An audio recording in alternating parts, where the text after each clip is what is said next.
Once again, through the last couple of weeks, I noticed that I am suffering from perfectionism, or that I have a great tendency towards perfectionism. And just to be clear on what I mean,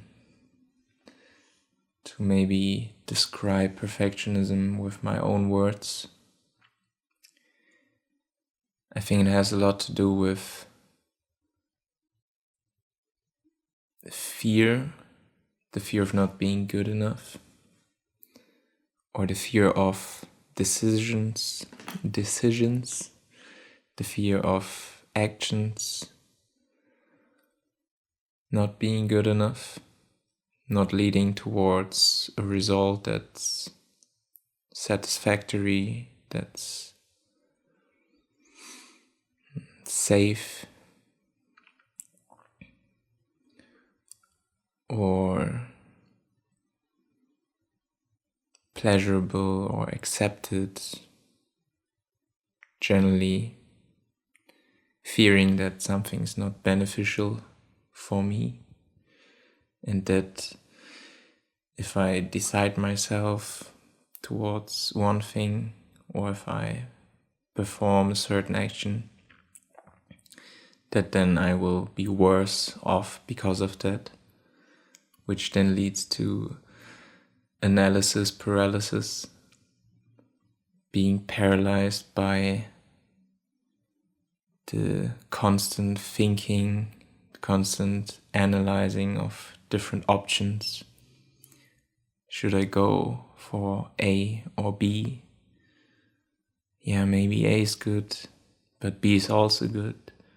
But then with A there would be this, but then with B there would be that.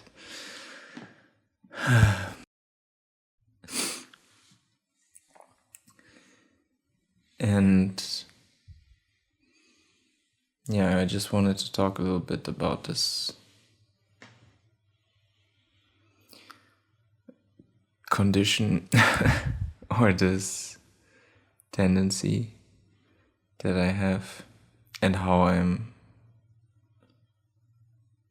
trying to live with it, or how I'm trying to heal from it, how I'm managing it, how I'm working on regulating myself, listening to myself, feeling into myself, as an antidote to being stuck in my head and being dominated by fear, which sometimes works, but sometimes it's also difficult. And a couple of months ago, I even published a video about letting go of perfection, where I talked about this perfectionism in the context of content creation, of wanting to have the best setup and maybe the best hair, the best lighting, so then the best preparation to then make a video, the best script. For example, now I'm just talking spontaneously, without preparation, without the best lighting.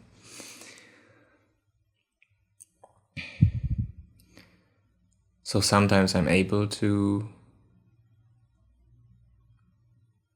transcend this tendency or not get caught by this tendency.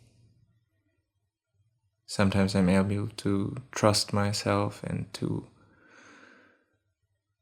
follow my heart and my own intuition and my excitement instead of my fears.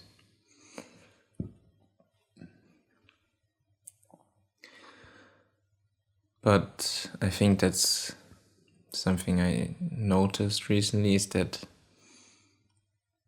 depending on how I take care of myself, there can be a recovery that's happening. There can be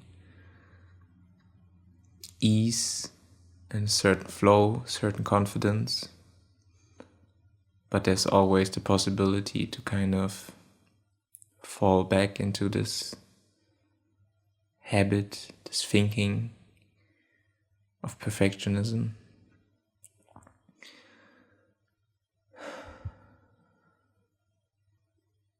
And it can be quite overwhelming. I most often feel it in my throat as a somatic symptom. Extreme tension and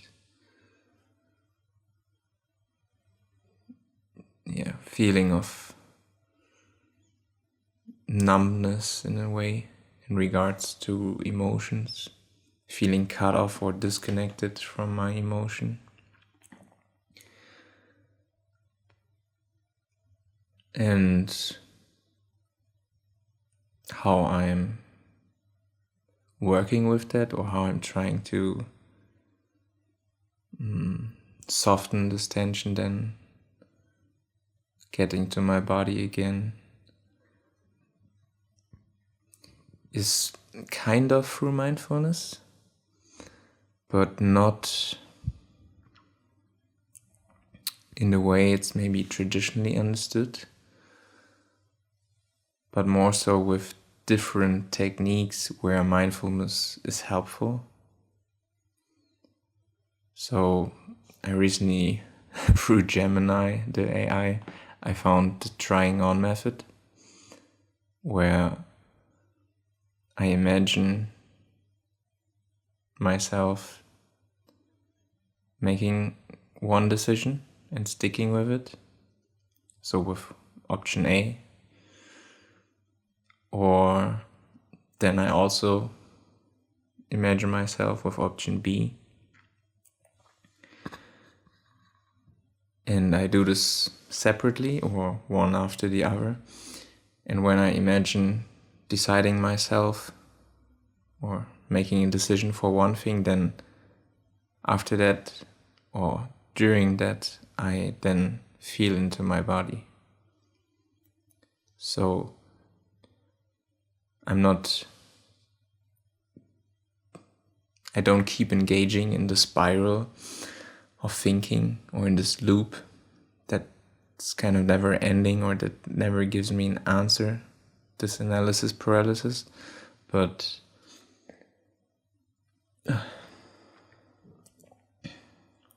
I imagine myself making a decision and then feeling into my body. So how is my body feeling with this decision? This kind of brilliant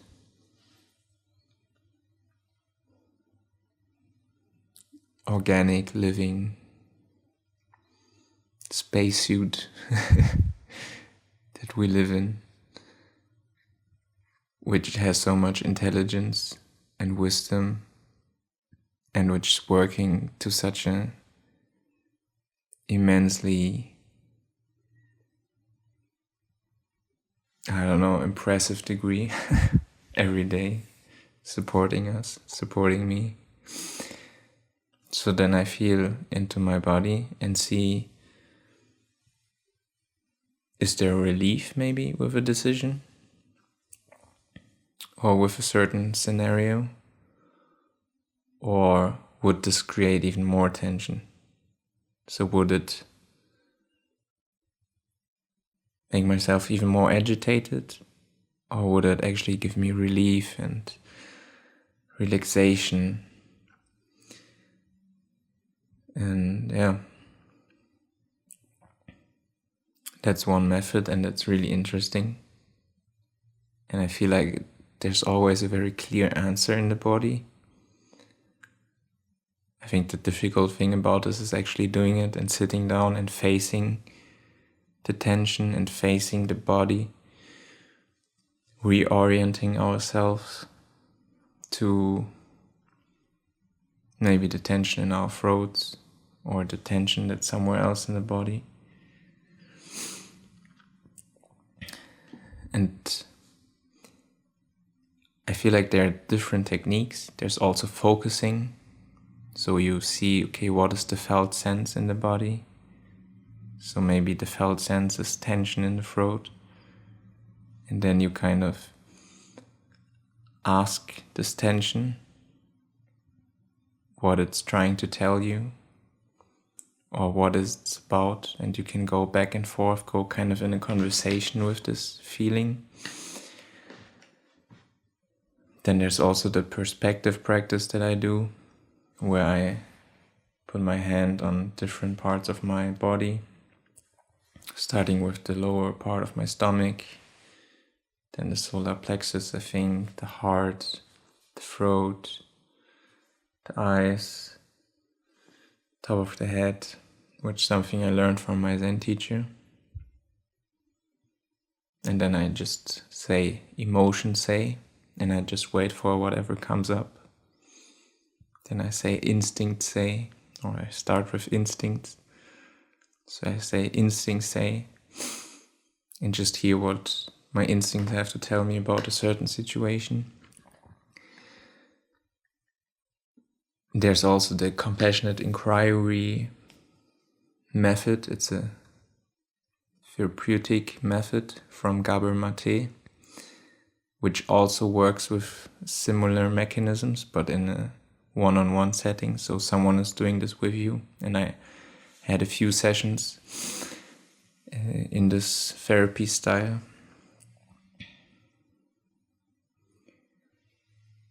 So this is kind of my response, or how I'm currently working with perfectionism, by really getting out of my head and feeling and sensing into my body and listening to what my body has to say. And I feel like mindfulness, also practicing Zen to a certain degree, it maybe makes it easier to stay in contact with your body. So maybe you also prevent, or maybe I also prevent these episodes of perfectionism to surface by not getting lost or not getting disconnected from myself in the first place, by not engaging in activities that are harmful to me instead of caring. Maybe too much stimulation, hyperstimulation through substances or screens or behaviors.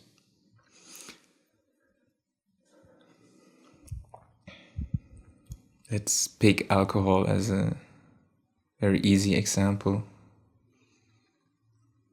So if I don't drink alcohol, which is usually not one of my vices, but for me it would be maybe smoking weed, which makes me kind of a little bit dull or very slow, and that makes it harder to stay in contact with myself or to do the things I actually enjoy and want to do.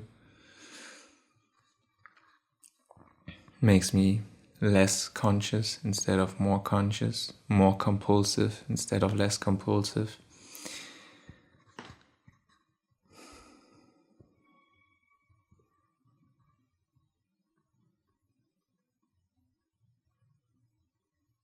So, yeah.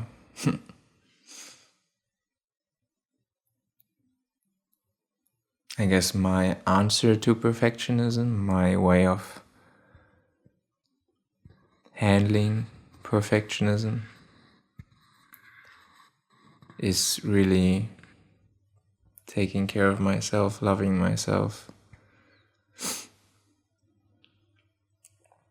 but in a way that's very much based on what I'm really feeling, what I'm really sensing, not what I'm thinking is best for me,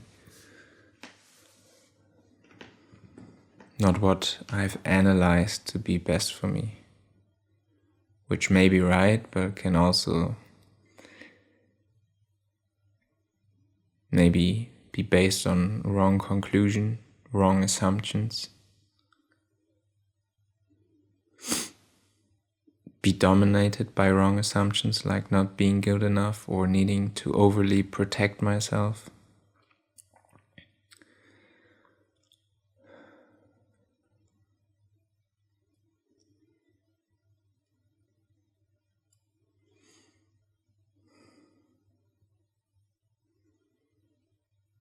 Yeah, but really feeling into the truth of my experience, of my perception, of my awareness, of what's really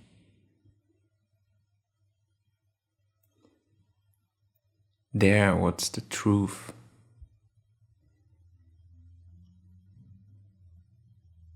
And I feel like this perfectionism for me, this underlying condition of not being good enough, which I've certainly developed during my childhood.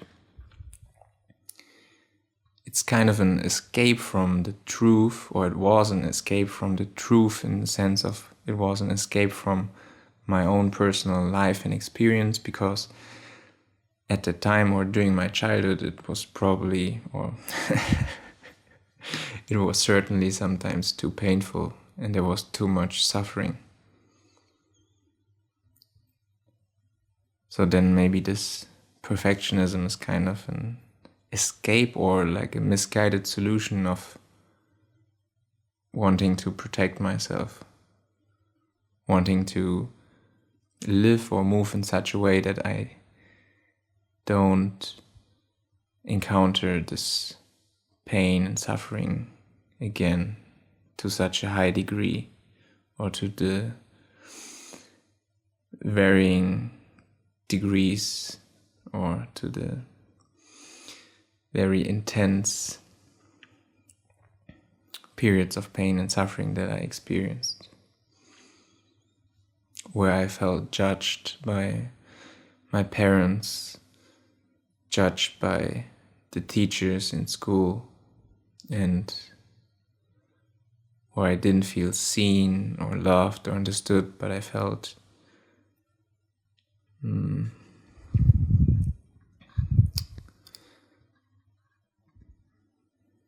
verbally abused, emotionally abused, in the sense of there being so much pressure that was put on me to perform and to be someone who I wasn't, to become someone who I wasn't.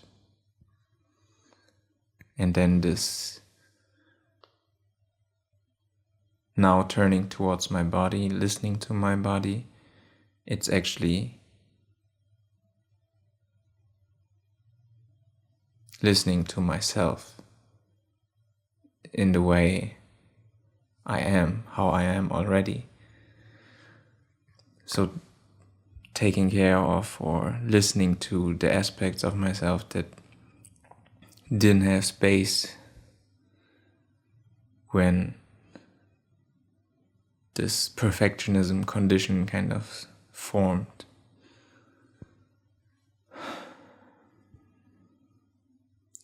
So this listening to myself and my body and the different aspects of my body and myself, it's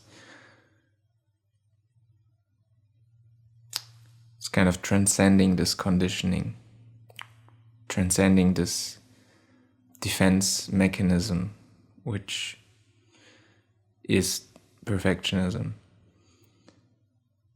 And it's actually reconditioning myself to understand that I'm safe, that my wants and needs are valid, that my perception is valid, that my intuition can be trusted, that life can be trusted, that I don't need to overly protect myself by giving into fear and analyzing everything without ever coming to a conclusion, because there's always more that can be analyzed. Or the fear never gets away by more analysis.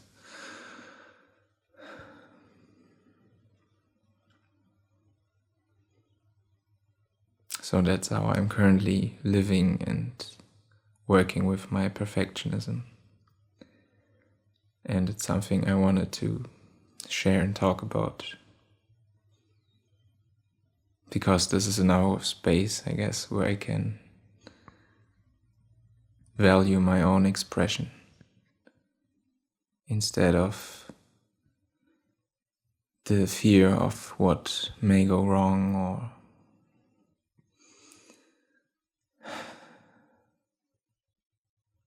whatever else may keep me from just doing what I want to do, doing what I love, being who I am.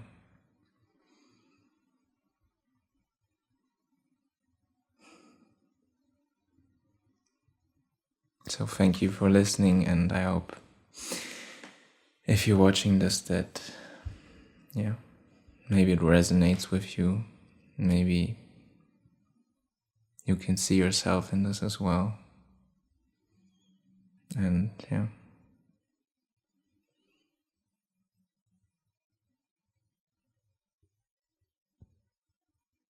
I hope you're doing well. And I hope we can all take care of ourselves instead of running away in our thoughts and thinking and analysis and giving into fear, living with fear instead of actually living our lives.